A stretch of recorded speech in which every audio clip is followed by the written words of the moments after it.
this evening. On the big screen, if you haven't already noticed, we've got photos and images across the years, and you can take your time to look at those. Some of us here will even be able to tell you what the event was and when it took place. And just in case you're desperate, in the corner there is a telephone box, so if you do run out of battery, maybe you can make a call, or obviously you can also grab a photographer from Freed here if you'd like a little photo with your favourite member of staff or with another parent next to the telephone box. That's all. This morning, I had the joy of watching our early years students' performance of our first spring, and possibly there were some parents in the audience that were there seeing that take place. And anniversary of the BISW, it's important to recognise and acknowledge the journey that's been trodden by so many to get here. The idea of a British curriculum school in the United States was first formed by Bob Finlay in 1996 and was met by, in his own words, a high degree of scepticism. Bob, who sadly passed away earlier this year, fought hard as CEO of the then British Schools in America to form the small group of 5 schools. He, along with the then British Ambassador, Sir Christopher and Lady Catherine Meyer, worked to create an environment that would appeal to international British diplomatic children. But in time, they realised that the pull of British education was more widespread than that. Washington was the first British school in America and opened in September 1998. As part of our story, forever tying the school to its new American home, the first student to enrol was the great-great-grandson of President Taft. The first head teacher, Leslie Stagg, and her small group of staff were pioneers, as were the parents who entrusted their children to them on the site of the former Gallaudet University. We are all part of this school's 25-year history.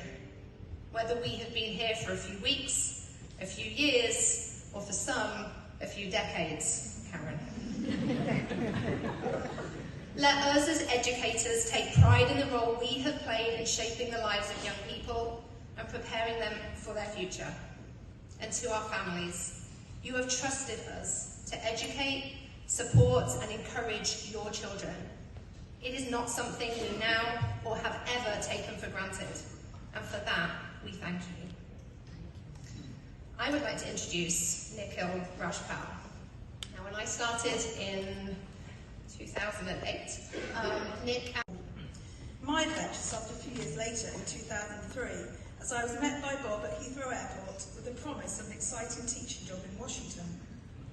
With tales of how the school had reacted to the DC sniper and 9/11 just a few years before, I knew that I had joined a loyal community that cared and supported each other in both good times and bad. In those early days, we were on 3 sites, rented properties at Kennedy and Upshur, and a purchase building on Decatur. These buildings presented many teaching challenges for staff, and there was always talk of moving to new locations. However, those early days brought great stories to tell of flooded basements, leaking roofs, and an ever-increasing number of resilient students and families who took it all in their stride. A major milestone for BISW was in 2005 when we had our first graduating class, 4 students celebrating with their IB, making BISW part of their journey as they headed off.